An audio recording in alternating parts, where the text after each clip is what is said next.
Hello friends, आज जो हम लोग चैप्टर पढ़ने जा रहे हैं वो है अकाउंटिंग प्रिंसिपल।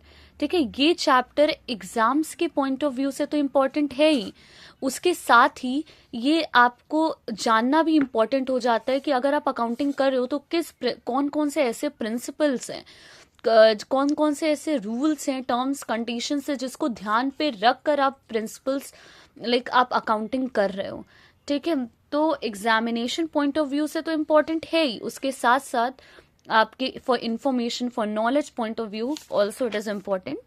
सो आज हम लोग पढ़ने जा रहे हैं accounting principal.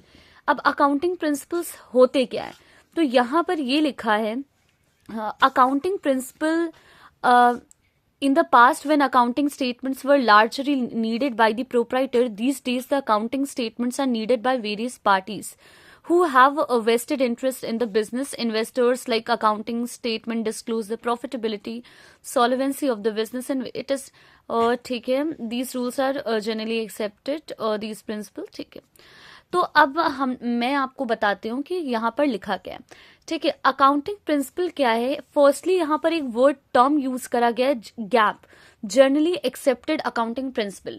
MCQ point of view से ये बहुत इंपॉर्टेंट है, कभी कदार एग्जाम्स में पूछ लेता है कि ये GAAP का फुल फॉर्म एक्सप्लेन कर दीजिए जैसे एब्रिविएशन का। ठीक है, तो ये याद रखिएगा, it means generally accepted accounting principle. ठीक है, इट स्टैंड फॉर्स। ठीक, अब यहाँ पर पूछा जाता है अकाउंटिंग प्रिंसिपल होता क्या है। ठीक, अकाउंटिंग प्रिंसिपल क्या है कि अगर आप कुछ चीज कर रहे हो, ठीक है, उसको करे कैसे। ठीक है, उसको करे कैसे, उस पे कौन से रूल्स अप्लाई करे, कौन से रेगुलेशन हैं, कौन जिसको ध्यान में रख कर हमें वो चीज करनी है। जैसे यहाँ पर हम अकाउंटिंग की बात कर रहे हैं, तो अकाउंटिंग हमें करनी है, बट उसके पीछे कौन कौन से ऐसे रूल्स एंड रेगुलेशंस है जिसे ध्यान में रखकर हमें करना है। ठीक, अब अकाउंटिंग प्रिंसिपल को जनरली एक्सेप्टेड अकाउंटिंग प्रिंसिपल्स इसलिए बोला गया है क्योंकि ये ऑल ओवर एक्सेप्टेड हैं। ठीक है, जो रूल्स एंड रेगुलेशन आप यहाँ प्रिंसिपल्स के अंदर दिए गए हैं, जो पॉइंट्स दिए गए हैं, वो हर जगह एक्सेप्टेड है।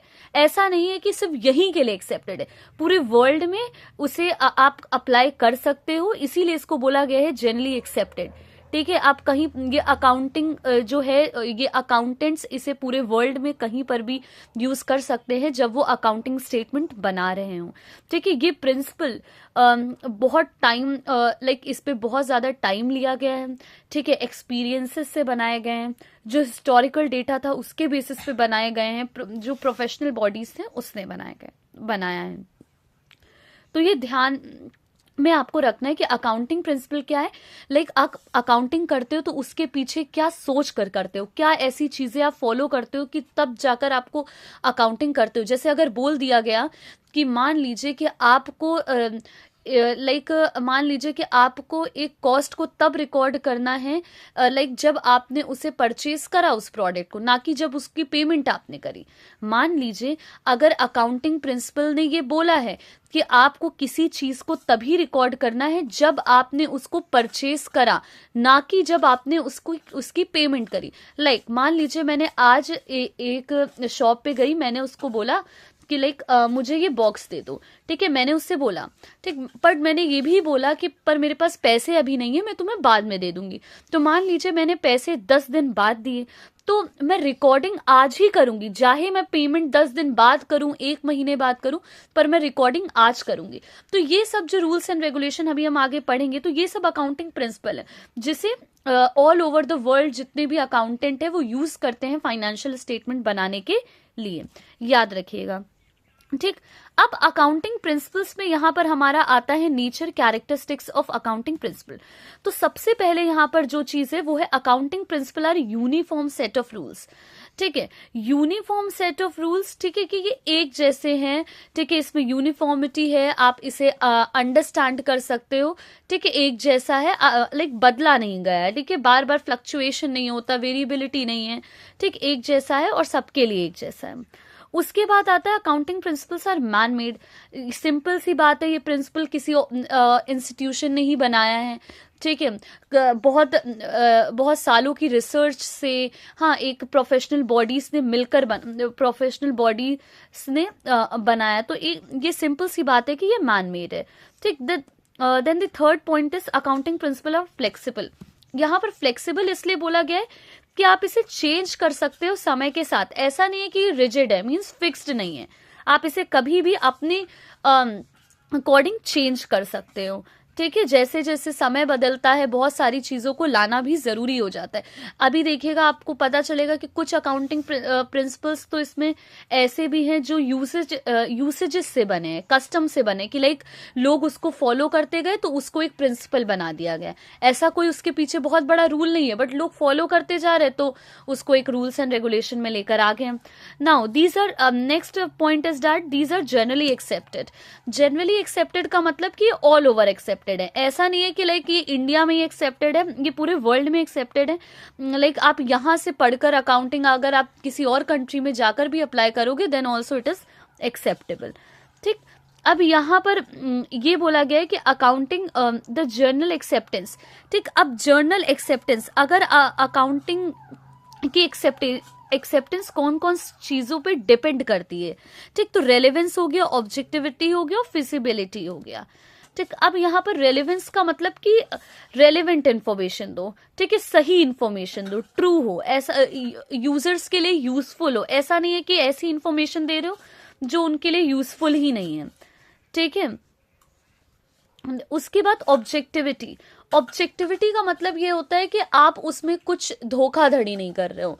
लाइक आप उनको एक प्रकार से लाइक ऐसा नहीं है कि ये आपका बिजनेस है तो प्रॉफिट जितना नहीं हो रहा है पर आप उतना दिखा रहे हो, तो जैसा दिख नहीं रहा है आप वैसा दिखा रहे हो, तो मतलब बायसनेस है, आप अपने कुछ जजमेंट डाल रहे हो, आप पूरी डिस्क्लोजर नहीं कर रहे हो। दिस ठीक है, तो ये है आपका ऑब्जेक्टिविटी हो गया। उसके बाद आता है फीसिबिलिटी। अब फीसिबिलिटी क्या है यहाँ पर? अब यहाँ पर लिखा है a principle is feasible if it can be applied without undue complexity और कॉस्ट। ठीक है, तो इसका मतलब ये है कि इसको करने के लिए अलग से इतना कोई कॉम्प्लेक्स प्रोसीजर नहीं है, कुछ अलग से इतना खर्चा लग नहीं रहा है। हाँ, आप जैसे बिजनेस कर रहे हो, जिस तरह के ट्रांजैक्शन हो रहे वैसे ट्रांजैक्शंस करते रहो, एंड देन जो आपका अकाउंटेंट है वो आपका बना देगा। तो अलग से इतना कोई कॉम्प्लेक्सिटी और कॉस्ट नहीं लग रहा है। सिंपल सा यहाँ पर आपका ये अकाउंटिंग प्रिंसिपल्स के बारे में हम लोगों ने पढ़ लिया। अब हमारे पास है कि जो इम्पोर्टेंट चीजें हैं वो मैं आपको बता दे रही हूँ। ठीक है, कि अब यहाँ पर नीड फॉर अकाउंटिंग प्रिंसिपल्स पूछा जाएगा। अब नीड में क्या क्या आ सकता है? सबसे पहले आपको अपनी बिजनेस के सारे इन्फॉर्मेशन चाहिए होगा। ठीक है, अकाउंटिंग प्रिंसिपल इसलिए ज़रूरी है क्योंकि आप ऐसा डेटा आपके पास आए जिस पे आप ट्रस्ट कर सकते हो, जिसे आप गवर्नमेंट के सामने प्रेजेंट कर सकते हो, जिसको देकर मैनेजमेंट कोई रूल्स एंड रेगुलेशन बना सके। ऐसा डेटा हो जिससे आप अपने प्रीवियस ईयर डेटा को कंपेयर कर सकते हो। तो ये सब चीज़ें हैं जिसके लिए हमारा अकाउंटिंग प्रिंसिपल इंपॉर्टेंट है एंड नीड उसके लिए है। एंड देन अब हमारा जो मेन इंपॉर्टेंट यहाँ पर टॉपिक स्टार्ट होता है।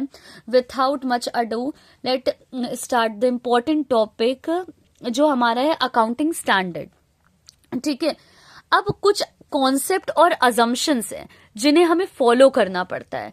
ठीक है, पहले हम लोग कुछ क्या कहते हैं कॉन्सेप्ट्स और अजम्पशंस जो हैं उसे हम लोग पढ़ेंगे, देन हम लोग अदर अकाउंटिंग कॉन्सेप्ट्स में पढ़ेंगे। बट जो मेन है लाइक कि हम लोग ये मान कर चलते, ये going concern concept, consistency concept, accrual concept, ये तीन ऐसे कॉन्सेप्ट हैं जो या अजम्पशंस मान लीजिए ये ऐसे हैं जिसे हम लोग मान के चलते हैं कि ये तो बिजनेस में है ही। इसके लिए आपको अलग से डिस्क्लोजर करने की जरूरत नहीं है, आपको बताने की जरूरत नहीं है।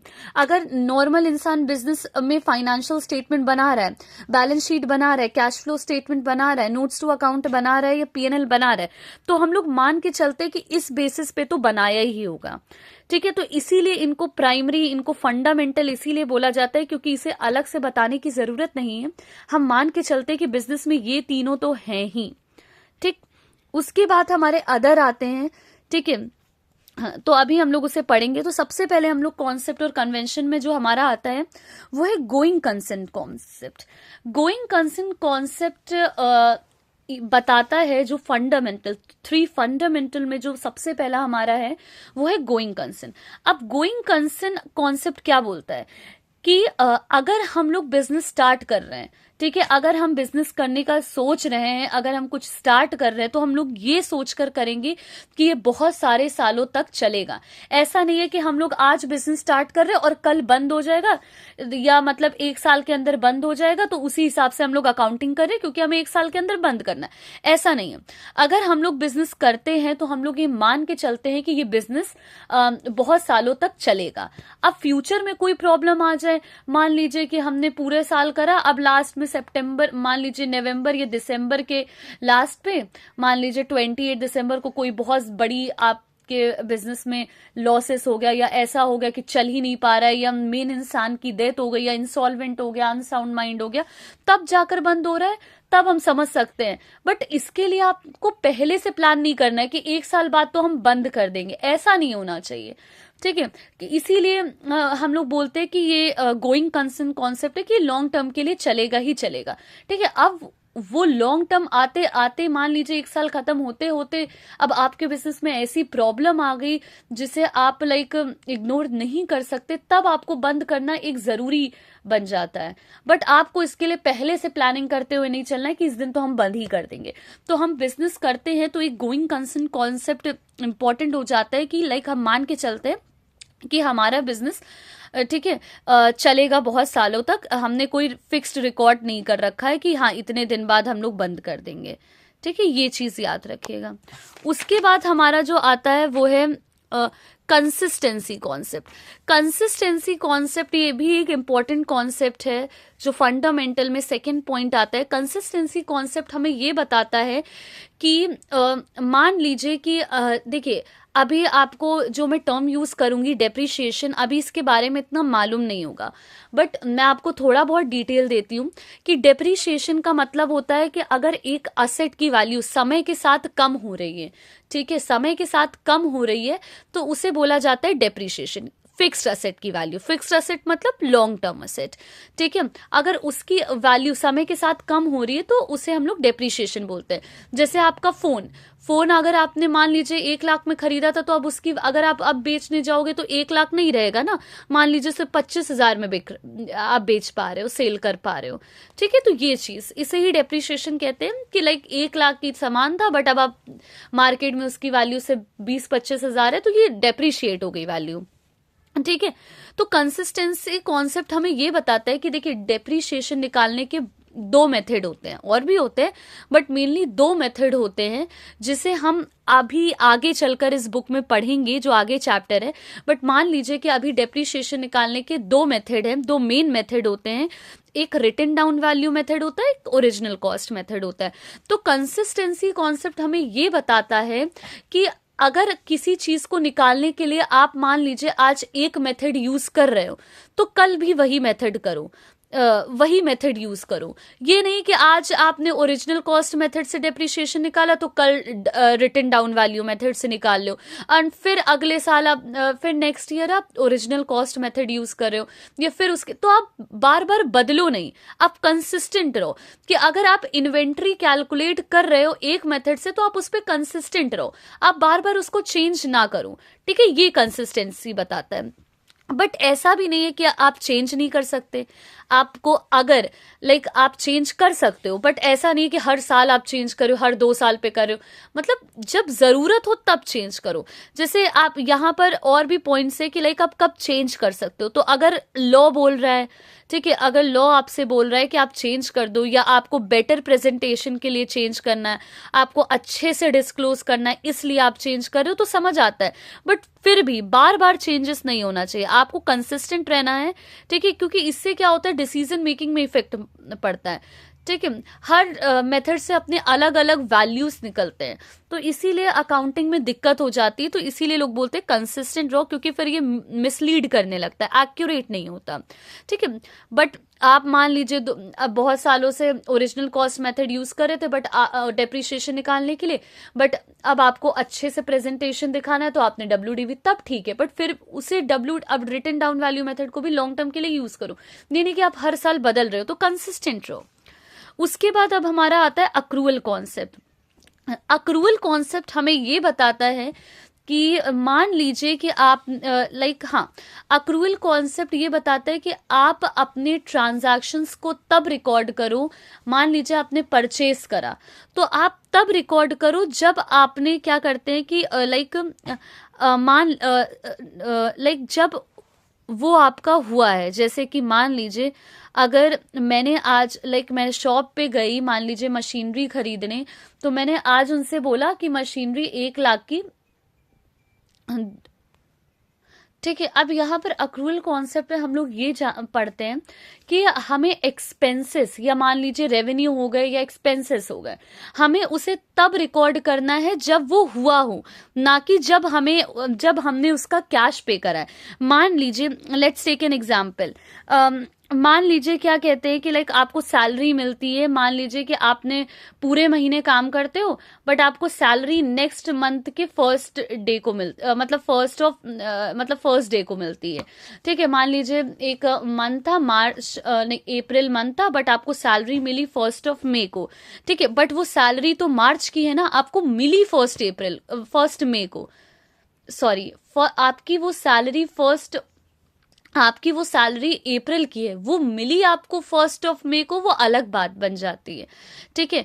तो इसीलिए, बट हम अगर बुक्स ऑफ अकाउंट में रिकॉर्ड करेंगे तो हम ये शो करेंगे कि वो सैलरी अप्रैल की है, ना कि वो मई की है। तो अक्रूवल कॉन्सेप्ट हमें यही बताता है कि अगर आपको एक्सपेंसेस हो गए, रेवेन्यूज हो गए, मान लीजिए आपने सेल करा, ठीक है। मान लीजिए आज आपने गुड्स बेच दिए, मान लीजिए आज आपने गुड्स बेच दिए 1 लाख के, ठीक है। बट वो सामने वाला जो इंसान था, जो परचेज कर रहा था, उसने बोला कि मैं पेमेंट अगले महीने करूंगा। तो जब पैसा मिला तब आपको रिकॉर्ड नहीं करना है। अगर आपने आज सेल करी है तो रिकॉर्ड आपको आज करना है। तो अक्रूवल कॉन्सेप्ट यही बताता है,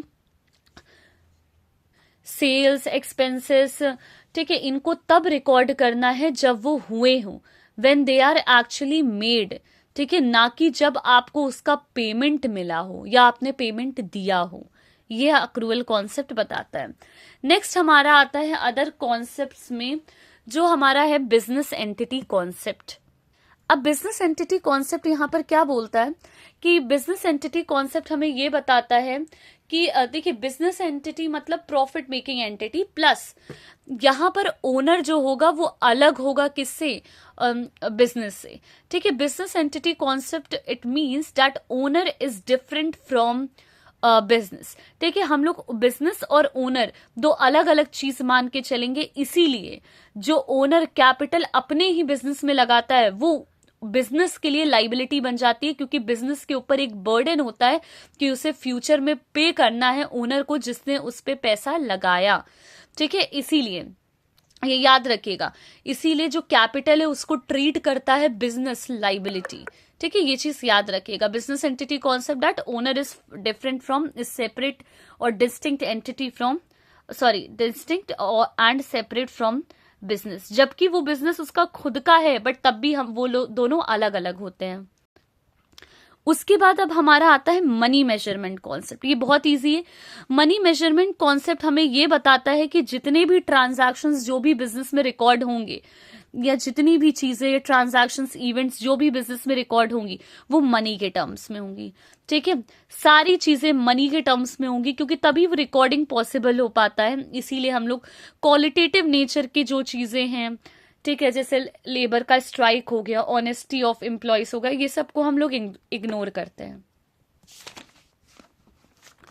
नेक्स्ट हमारा आता है accounting period concept. Accounting period concept का मतलब होता है कि बिजनेस में जो पीरियड होता है उसको आप जो लॉन्ग पीरियड होता है, कि मान लीजिए आज मैंने बिजनेस करा, अब वो बहुत सालों तक चल रहा है, तो क्या हम बट हमें जो फाइनेंशियल स्टेटमेंट है वो तो हमें कभी बनाना तो होगा ही ना, कि मान लीजिए हमारा बिजनेस चल रहा है, बट प्रॉफिट भी तो जानना हमारा बनता है ना, या हमें पता होना चाहिए कि हमारे बिजनेस में चल क्या रहा है, फाइनेंशियल पोजीशन क्या है। तो उसके लिए हमको फाइनेंशियल स्टेटमेंट बनाना रहता है, बट फाइनेंशियल स्टेटमेंट बनाए कब, ठीक है। तो यहां पर अकाउंटिंग पीरियड कॉन्सेप्ट आ जाता है। अगर बिजनेस में बोला गया कि हर 6 महीने पे बनाना है, तो हर 6 महीने में। अगर बिजनेस में बोला गया है कि हर 1 साल पे हम लोग हमारा पीरियड 1 साल का होगा तो 1 साल का, या अगर हम लोग माने बोला गया होगा, लाइक बिजनेस बनाते समय आपने बोला है कि हर 4 साल पे, लाइक मतलब सॉरी, हर 4 साल पे या हर 2 साल पे या क्वार्टरली होगा, ये आप पे डिपेंड करता है। बट जनरली जो अकाउंटिंग पीरियड होता है वो 1 अप्रैल से 31 मार्च होता है, ये याद रखिएगा। 1 अप्रैल ऑफ अ ईयर, ठीक है, to 31 March of the next calendar year, ये याद रखिएगा, ठीक। उसके बाद हमारा आता है कॉस्ट कॉन्सेप्ट और historical cost concept. Cost concept का मतलब ये होता है कि मान लीजिए आपने कोई फिक्स्ड असेट खरीदे, फिक्स्ड असेट मतलब लॉन्ग टर्म वाले, ठीक है, तो वो तब रिकॉर्ड होगा जब आप, मतलब उस अमाउंट पे रिकॉर्ड होगा जिस अमाउंट पे आपने खरीदा है। मान लीजिए अगर आपने एक असेट, मशीनरी मैंने 1 लाख की खरीदी है तो वो 1 लाख पे ही रिकॉर्ड होगी, ना कि मार्केट में उसकी वैल्यू क्या हो, मार्केट में उसकी वैल्यू है क्या, ठीक है। तो ये चीज याद रखिएगा, ठीक है। तो ये चीज याद रखिएगा कि आप असेट को उसी वैल्यू पे रिकॉर्ड करोगे जिस पे आपने खरीदा है, ना कि उस वैल्यू पे कि मार्केट में उसकी वैल्यू क्या है। कि मान लीजिए अगर आपने मशीनरी 1 लाख की खरीदी तो आप 1 लाख पे ही रिकॉर्ड करोगे। अब चाहे उस मशीनरी की वैल्यू मार्केट में अब 50,000 हो या 2 लाख हो, आप उस पे रिकॉर्ड नहीं करोगे। अगर आपने 1 लाख पे खरीदा तो 1 लाख पे ही रिकॉर्ड करोगे। नेक्स्ट हमारा आता है यहाँ पर डुअल एस्पेक्ट कॉन्सेप्ट।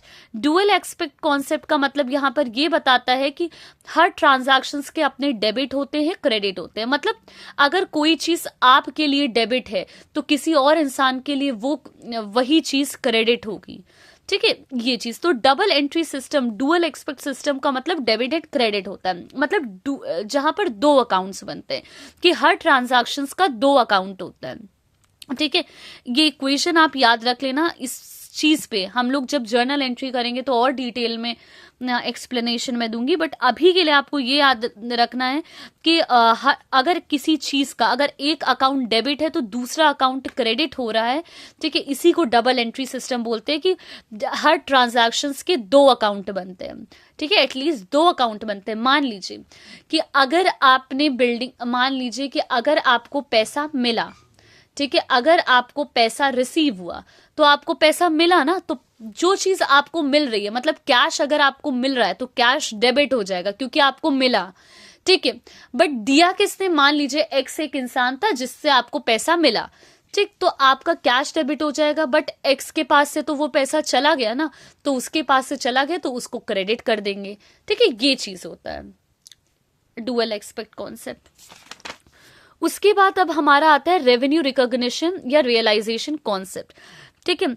अब यहाँ पर रेवेन्यू रिकॉग्निशन या रियलाइजेशन कॉन्सेप्ट हमारा यही बताता है कि हम लोग रेवेन्यू को तब रिकॉर्ड करेंगे जब हमने वो करा हो, जब वो रियलाइज्ड हुआ हो, मतलब जब हमने सेल करी हो, ना कि जब उसका पेमेंट मिला हो, ठीक है। कि मान लीजिए अगर मैंने आज 10,000 की सेल करी है तो आज ही मैं रिकॉर्ड करूंगी, ना कि जब उसका पेमेंट मिला हो, सिंपल, ठीक। उसके बाद आता है मैचिंग कॉन्सेप्ट। मैचिंग कॉन्सेप्ट हमारा ये बताता है एक्सपेंसेस, लाइक हमने कुछ भी इनकम करी, ठीक है, हमने कुछ भी इनकम करी या बिजनेस में हमारे कुछ भी इनकम हुआ, ठीक है, तो वो इनकम के पीछे उस इनकम को पाने के लिए जितने हमारे खर्चे उस पे लगे, मान लीजिए सेल्स हो गया, रेंट हो गया, वो सब वो भी हम लोग अपने अकाउंट में शो करेंगे, ठीक है। ये चीज हो जाती है, ठीक। तो मैचिंग कॉन्सेप्ट हमें बताता है क्या है कि अगर आप को कुछ भी बेनिफिट मिल रहा है तो उस बेनिफिट को पाने के लिए आप जितना भी खर्चा कर रहे हो, जो भी कॉस्ट इनकर्ड हुआ है, वो भी आप शो करोगे। और ये सब शो हम लोग generally profit and loss account में करते हैं। तो ये याद रखिएगा कि मैचिंग कॉन्सेप्ट क्या होता है कि अगर आप किसी चीज को रिकॉर्ड कर रहे हो, रिकॉग्नाइज कर रहे हो, मान लीजिए रेवेन्यू है उसको रिकॉग्नाइज कर रहे हो, वो आपको मिल रहा है, तो उसके पीछे जो कॉस्ट इनकर्ड हुआ है उस रेवेन्यू को पाने के लिए वो भी रिकॉर्ड होगा। ये चीजें याद रखिएगा। अब यहां पर आता है ऑब्जेक्टिविटी कॉन्सेप्ट। ऑब्जेक्टिविटी कॉन्सेप्ट हमें क्या बताता है? देखिए, सबसे पहले ऑब्जेक्टिविटी का मतलब होता है सही, सही चीजें दिखाओ, ठीक है। ऐसी चीजें दिखाओ जो सही हो, विथआउट एनी बायसनेस हो। ये नहीं कि मान लीजिए कि आप क्या कहते हैं कि आप लाइक आप हो और आपके पापा का बिजनेस है। अब क्या है कि आप बिजनेस कर रहे हो बट आपने कुछ लाइक मान लीजिए कि आप अपने पापा का बिजनेस संभाल रहे हो, तो अब पापा ने कुछ फ्रॉड करा तो आप भी उसमें साथ दे रहे हो। ठीक है, ये चीज बायसनेस हो जाती है। या मान लीजिए कि आप लाइक पापा को नहीं पता है बट आप अपने बिजनेस में ही धोखाधड़ी कर रहे हो, तो फिर बट उस धोखाधड़ी को छुपाने के लिए, उस एक्चुअल प्रॉफिट या एक्चुअल लॉस को छुपाने के लिए आप जो बाहर लोग हैं उनको भी गलत इंफॉर्मेशन दे रहे हो कि आपके बिजनेस में इतना प्रॉफिट है जबकि इतना है नहीं। ठीक है, तो बायसनेस नहीं होनी चाहिए, सही चीजें दिखाओ, ये चीज बोला जा रहा है। ठीक है, कि जो अकाउंट्स प्रिपेयर कर रहा है उसको हर चीज सही चीजें दिखाओ। और यहाँ पर हर चीज सही तब भी मानी जाएगी अगर वो सपोर्टेड है लाइक बहुत सारे डॉक्यूमेंट्स या वाउचर के थ्रू। जैसे लाइक क्या कहते हैं कि पे स्लिप हो गई, ठीक है, इनवॉइसेस हो गए कि मान लिया आपने कुछ परचेज करा तो उसकी आपको लाइक इनवॉइस मिल गया। ठीक है, ये सब चीजें। ठीक है, तो बायसनेस नहीं होना चाहिए। उसके बाद अकाउंटिंग कन्वेंशंस आते हैं। अभी तक हम लोग कॉन्सेप्ट पढ़ रहे थे। कन्वेंशन क्या बताता है? कन्वेंशन का मतलब कि ऐसी चीजें जो सालों से चली आ रही थी और उसी को हमने अकाउंटिंग मतलब प्रिंसिपल्स में हम लेकर आ गए। ठीक है, सालों से जो प्रथा चली आ रही थी उसी को हमने प्रिंसिपल बना दिया। अकाउंटिंग कन्वेंशन का मतलब यही होता है कि सालों से वो चला आ रहा था, सालों से उस कस्टम को फॉलो करा, वो यूसेजेस था, वो जर्नल था, फॉलो करते आ रहे थे, तो उसको एक प्रिंसिपल बना दिया। तो इसमें हमारा जो आता है वो पहला है कन्वेंशन ऑफ फुल डिस्क्लोजर, कि हम लोग ये मान के चलेंगे, लाइक मान के क्या कि आपको ये जो प्रिंसिपल्स हैं, ये जो मैं बता रही हूँ, ये जो प्रिंसिपल हैं, ये जो अकाउंटिंग कन्वेंशन के ये 4 प्रिंसिपल्स हैं, ये बहुत ही इंपॉर्टेंट है। अच्छे से मतलब हाँ, यहाँ पर 3 है तो आप अच्छे से याद करना कि कन्वेंशन ऑफ फुल डिस्क्लोजर क्या बताता है कि आपको हर चीज डिस्क्लोज करनी है। ठीक है, आपके बिजनेस में कितना प्रॉफिट है, कितना लॉस है, वो प्रॉफिट कहाँ से आ रहा है, क्या करके, या वो लॉस क्यों हो रहा है। ठीक है, फ्यूचर में कोई लाइबिलिटी आपको पे करनी है, तो ये सब चीजें आपको पूरी इंफॉर्मेशन देना है, क्योंकि जो इंसान आपके बिजनेस से डील कर रहा है उसको आपके बिजनेस के बारे में पूरी चीजें पता होनी चाहिए। अब कॉन्टिजेंट लाइबिलिटी क्या होती है? फुल डिस्क्लोजर में एक आता है कॉन्टिजेंट लाइबिलिटी। अब ये कॉन्टिजेंट लाइबिलिटी क्या होती है? ये ऐसी लाइबिलिटी होती है जो फ्यूचर के कुछ सर्कमस्टांसेस पे डिपेंड करता है। ठीक है, ऐसा नहीं है कि ये होगा ही होगा, ये हो भी सकता है, नहीं भी हो सकता है, ये कुछ इवेंट पे डिपेंड करता है। ठीक है, तो इसीलिए इसके ये कॉन्टिजेंट लाइबिलिटी ऐसी नहीं लाइबिलिटी होती जो हमें देना ही देना है, कि लाइक लाइबिलिटी क्या होता है? जो फ्यूचर में हमें देना ही देना है। ठीक, बट कॉन्टिजेंट वर्ड यूज हो जाता है तो मतलब हमें पता नहीं, हम दे भी सकते नहीं भी दे सकते, ये किसी इवेंट के होने या ना होने पे डिपेंड करता है। ठीक है, ये चीज हमारी कॉन्टिजेंट लाइबिलिटी बन जाती है। ठीक, तो इसीलिए कॉन्टिजेंट लाइबिलिटी को हम लोग नोट्स टू अकाउंट में दिखाना पड़ता है कि ये बिजनेस की एक्चुअल लाइबिलिटी नहीं है कि हमें ये पैसा देना ही है। ठीक है, अगर कुछ इवेंट हुआ ऐसा या ना हुआ तब हमें देना पड़ता है। ठीक है, तो इसीलिए हम लोग पूरा डिस्क्लोजर करने के लिए इसे दिखा देते हैं। देन हमारा आता है convention of materiality. Convention of materiality का मतलब होता है इंपॉर्टेंस चीजों को डिस्क्लोज करना। मटीरियलिटी का मतलब होता है इंपॉर्टेंस, लाइक बिजनेस में जो जो इंपॉर्टेंट चीजें हैं उसको आप डिस्क्लोज करो। मान लीजिए अगर मैं अगर एक इंसान है ए, अब उसने अपना छोटा सा बिजनेस खोला और उसके 1,000 रुपए गुम हो मतलब खो गए, तो वो 1,000 रुपए रिकॉर्ड करेगा कि नहीं करेगा? बिल्कुल करेगा, क्योंकि उसके लिए वो बड़ी बात है। उसने छोटा सा बिजनेस स्टार्ट करे तो 1,000 रुपए उसके लिए बड़ी बात है, तो वो रिकॉर्ड करेगा। बट मान लीजिए कि वही अगर मैं रिलायंस इंडस्ट्री की बात करूं, मैं अंबानी की बात करूं, उनके पास इतना पैसा है, हम लोग जानते हैं उनकी नेटवर्थ इतना, लाइक टर्नओवर इतना पैसा है उनके पास। ठीक है, तो अगर मैं उनकी बात करूं तो अगर उनके 1,000 रुपए कहीं पर खो गए, ठीक है, तो क्या वो रिकॉर्ड करेंगे उस 1,000 रुपए को? क्योंकि उनके लिए छोटी सी बात है। वही एक ए जिसने बिजनेस खोला, एक नॉर्मल पर्सन के लिए वो बड़ी बात है। ठीक है, तो वही अंबानी रिकॉर्ड नहीं करेंगे, वही वो जो बिजनेस ए ने स्टार्ट करा है वो रिकॉर्ड करेगा। तो ठीक है, तो जो चीज जिसके लिए इंपॉर्टेंट है तो वो चीज रिकॉर्ड करेगा। ठीक, तो यहाँ पर मटीरियलिटी इंपॉर्टेंस से आती, इंपॉर्टेंस लाइक अगर वो चीज आपके लिए इंपॉर्टेंस है, आपके बिजनेस के एक्सपर्ट से वो इंपॉर्टेंट है, तो आप डिस्क्लोज करो। वहीं अंबानी के लिए वो 1000 रुपए खो जाना it's not a big deal, तो उन्होंने नहीं रिकॉर्ड करा, सिंपल चीज। अब यहां पर आता है convention of conservatism. This is a very important principle और कन्वेंशन, ठीक है, याद रखिएगा। ये एमसीक्यू में भी पूछा जाता है, लाइफ टाइम आपसे ये पूछा जाएगा जब तक आप अकाउंटिंग पढ़ रहे हो। कन्वेंशन ऑफ कंजर्वेटिज्म और प्रूडेंस का मतलब ये होता है कि अगर फ्यूचर में कुछ लॉस होने वाला है, ठीक है, तो आपको उसके लिए प्रोविजन बनाकर चलना है, पैसे जोड़ कर रखने हैं, ठीक है।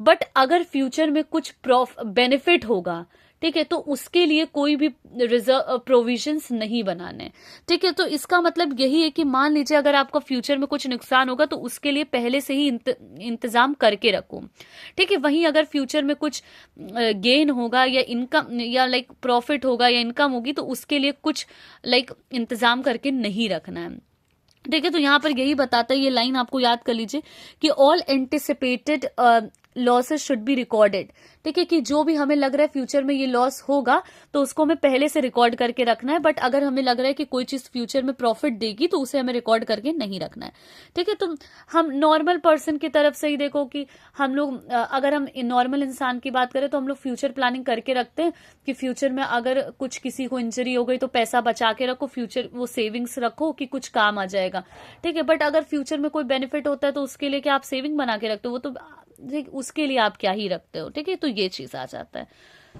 ठीक। तो अब यहाँ पर आपका मेनली ये सब चीजें ओवर हो जाती हैं।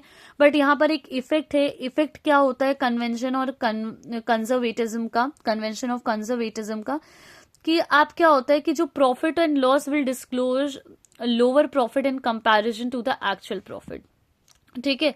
तो अब इससे क्या होगा कि अगर आप अलग से पैसा जोड़कर रखोगे फॉर दी एंटिसिपेटेड लॉस जो फ्यूचर में हो सकते हैं, तो इससे आपका प्रॉफिट तो कम ही आएगा, ठीक है। एक्चुअल मान लीजिए आपका 10,000 प्रॉफिट हो रहा था, बट आप कुछ पैसा फ्यूचर लॉस के लिए जोड़कर रखा तो वो माइनस हो जाएगा, तो आपका प्रॉफिट कम आएगा।